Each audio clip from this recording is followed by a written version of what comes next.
exercício, uma atividade, uma dieta, um modo de ver e de viver, de se alimentar, que é comer alimentos crus. Há uma linha de atuação e faz parte de um estilo de vida também. Há uma ciência por trás disso, porque o programa Ciência e Debate sempre traz uma área do conhecimento e as pessoas de referência para discutir o assunto. E hoje a referência são 2 premiados do Prêmio Destaque Universitário, porque aqui aluno brilhante também tem espaço. E para a gente começar essa conversa, vem a grande pergunta: por que comer alimentos crus? A partir desse guia, então, vou discutir, apresentar um pouco para vocês o capítulo que discute sobre vida e energia. E quando se fala em crudivorismo, normalmente se fala em enzima, e enzima é energia, enzima é vida. Não podemos ver as enzimas a olho nu, mas podemos ver vida e energia, que é o resultado das enzimas. Por exemplo, se pegamos 2 nozes, uma crua e outra cozida, e plantamos as duas, em 3 semanas, a cozida estará totalmente desintegrada no solo, enquanto que a crua permanecerá intacta no mesmo lugar. A semente crua plantada terá o potencial de se transformar numa grande e bonita árvore que dará luz a milhares de outras nozes. Como nos mostra esse exemplo, a diferença entre as 2 nozes, a cozida e a crua, é a mesma entre morte e vida. Uma contém enzimas e a outra não. Uma carrega consigo a potência vital, a outra perdeu a vida pelo cozimento. Se as 2 nozes forem entregues a um cientista para serem analisadas, ele não encontrará nenhuma diferença nutricional. As duas têm a mesma quantidade de cálcio, potássio, sódio, magnésio, zinco e cobre, que seriam nutricionalmente equivalentes. Entretanto, como dissemos, uma carrega vida, porque contém enzimas, e a outra não, porque perdeu as enzimas. E essa explicação faz a diferença pela escolha de um estilo de vida e sobre a escolha de como comer os alimentos.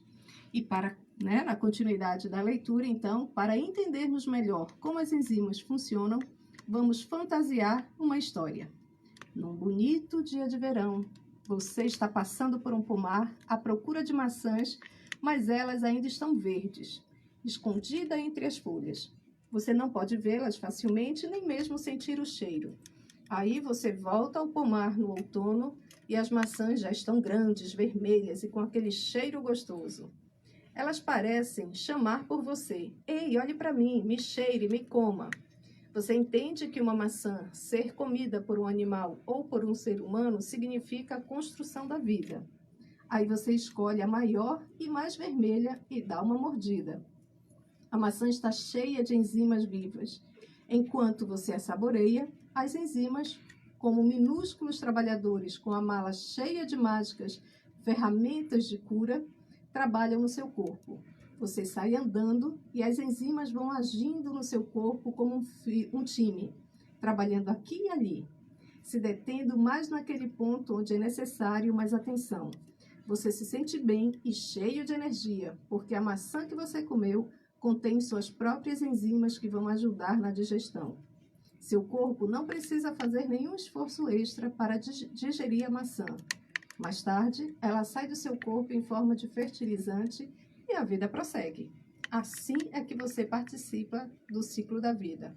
Tudo é circular, é a lei universal.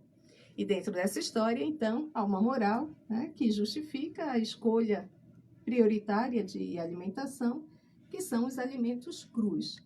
E no fim da semana seguinte, você volta ao pomar, colhe uma cesta de maçãs, leva para casa e, exatamente como fazia sua avó, coloca as maçãs para assar no forno com caramelo e canela. Assadas, elas formam um prato bonito e delicioso. Parecem tão nutritivas quanto a maçã fresca que você tirou do pé.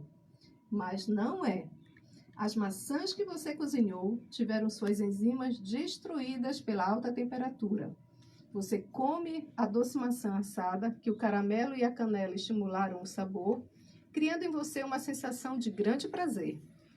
Você acaba de comer e vai deitar um pouco para descansar, sentindo um certo cansaço, pois seu corpo tem que trabalhar dobrado para fazer a digestão. As enzimas que são produzidas pelo seu próprio corpo têm que deixar o seu trabalho, talvez limpando seu fígado, protegendo você contra a formação de tumores, evacuando toxinas aqui e ali e vão digerir aquela maçã assada que não mais possui suas próprias enzimas. Quando finalmente essa maçã sem vida deixa o seu corpo no vaso sanitário, ela está cheia das enzimas que absorveu no seu próprio organismo. Essas enzimas estão indo embora para sempre. O Dr. Edward Hauer, um respeitado nutricionista, diz que, na média, um americano na faixa dos 40 anos tem restando no seu corpo apenas 30% das enzimas. Ainda assim, podemos caminhar, falar e pensar. Porém, com somente 30% das enzimas e tendo que gastar 75% de energia para desintoxicar o corpo, nos tornamos vulneráveis às doenças e até mesmo sensíveis em relações a outros e a nós mesmos. Podemos sobreviver fisicamente, mas nunca saudavelmente e espiritualmente. A boa notícia é, mesmo com apenas 30% das nossas enzimas, podemos prolongar nossa vida se adotarmos o crudivorismo, deixando o corpo se autopurificar. Há muita controvérsia no campo das enzimas. Na verdade, muitos nutricionistas formados ainda não entendem a importância das enzimas no nosso alimento e se você quer ter uma dieta adequada, um esclarecimento completo sobre as enzimas, então é crucial estudar sobre elas. Por exemplo, vamos ver qual a diferença entre gordura crua e gordura cozida. Eita, esse tema esse é polêmico, né? Porque uma gordurinha faz mal a alguém, sim, mas antigamente se dizia uma gordurinha não faz mal a ninguém, né? É necessário. Tudo depende de quantidade. E vamos ver, né? Vamos perceber aqui essa reflexão, então. Para que a gordura existe? Todos nós precisamos de gordura para lubrificar nossos olhos, para que possamos enxergar. Hoje, inclusive, na entrevista acho que foi ao meio-dia com Rodolfo, tinha um oftalmologista aqui falando sobre as lágrimas e ele dizendo que a lágrima não é só água, ela também tem gordura, né? Então, a gordura em diferentes proporções, ela ocupa diferentes lugares, né, do nosso corpo. E não podemos assimilar gordura de leite pasteurizado, manteiga, creme ou nozes torradas, porque todas são cozidos. Podemos ficar obesos e ainda assim carentes da real gordura. Nosso corpo está faminto por gordura viva. As melhores fontes da boa gordura são abacate, coco verde, azeitona, nozes, sementes e azeite da oliva prensado a frio. Ainda bem que aqui no Nordeste a gente tem muitas opções. A castanha de caju também é uma grande fonte, né? Que há todo um estudo entre nutricionistas lá na UES sobre o consumo diário de 2 a 3 castanhas de caju por dia, né? Para manter esse equilíbrio. E ainda nessa reflexão, a autora se coloca lembrando quando ela era bem gorda. Ela pesava 60 quilos a mais do que ela pesa ao escrever esse livro, né? Na idade em que ela está escrevendo esse livro. E nessa época em que ela tinha 60 quilos a mais, ela sentiu um desejo muito forte por abacate. E quando ela começou a dieta, chegou a comer 8 abacates por dia. E começou a perder peso rapidamente. As enzimas da gordura do abacate penetraram nos meus depósitos de gordura, quebrando-os em pequenos pedaços, eliminando-os do meu corpo. Isso não é impressionante, né? Ela faz a reflexão. E aí ela vai fazendo exemplos com leites, e ao mesmo tempo refletindo sobre o poder do leite do gergelim e fazendo a observação de como o corpo absorve as moléculas de cálcio sem vida e quando tem, né, essa relação viva dentro do organismo. Então, vida e energia são 2 patamares importantes nesse capítulo em que ela faz essa reflexão. E, ao mesmo tempo, ela parte para uma outra reflexão em que diz que o corpo humano nunca comete erros e precisamos confiar no nosso corpo. Por isso, é preciso seguir a nossa intuição, o nosso eu superior e a nossa própria experiência. Cada um de nós é um ser único, com suas próprias e diferentes necessidades, e precisamos ser os melhores, os experts em nós mesmos, porque somos a pessoa que mais nos conhecemos, né? Então, nessa reflexão, ela nos coloca em autorreflexão. E afirma, se você muda a sua dieta apenas porque ouviu os conselhos de Vitória, né, ou de qualquer outra pessoa, não vai durar muito tempo. Ou dure até você ouvir um outro expert que lhe apresente ideias diferentes sobre saúde. O meu conselho, diz ela, faça somente aquilo que sente que é o certo para você. Então, caminhos da dieta, você tem que saber qual é o seu, e nesse guia ela vai colocando a sua experiência e apontando caminhos de como a ciência e como os nutrientes valorizam a saúde, como ao mesmo tempo os alimentos crus, né, nessa linha de raciocínio, são positivos a um organismo. Há bons instrutores, segue ela, espalhados pelo mundo hoje em dia. Vamos imaginar, seguindo a sugestão de cada um. Um nutricionista nos aconselha a evitar frituras porque elas têm açúcar que podem causar diabetes. Um outro diz que devemos comer apenas frutas e não verduras. Outro argumenta que frutas cítricas causam artrite e que prejudica nossos ossos. O Dr. Hilton Otema, que já tem quase 100 anos de idade, afirma para não comer repolho, couve e nem folhas verdes, porque sendo parte da família dos ópios, elas também são tóxicas. Já um outro nutricionista, no seu livro sobre brotos, escreveu que os grãos brotados são tóxicos e que nem todos os animais deveriam comê-los. Uma outra pessoa brilhante e muito minha amiga, diz ela, nos aconselha a não comer nenhum tipo de grão porque eles causam danos ao cérebro. Os higienistas dizem que não devemos comer nozes nem frutas secas porque são alimentos muito concentrados.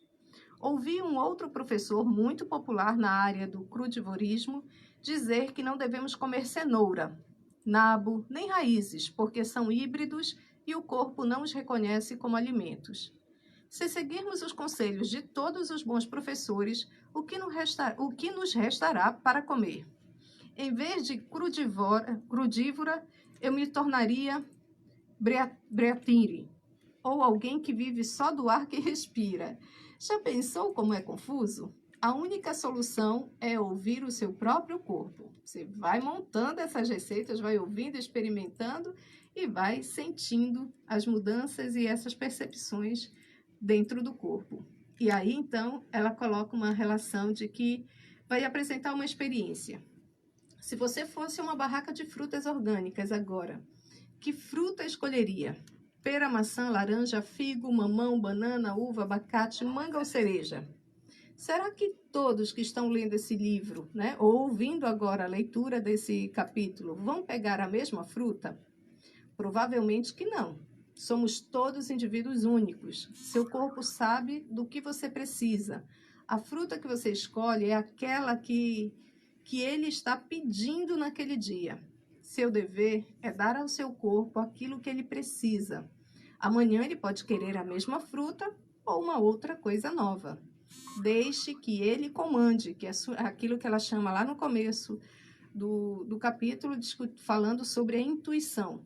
E realmente, tem frutas, a gente vê assim, bandejas variadas de frutas, né? E tem umas que dão mais água na boca até pela textura dela. A gente olha e diz, opa, essa vai hoje.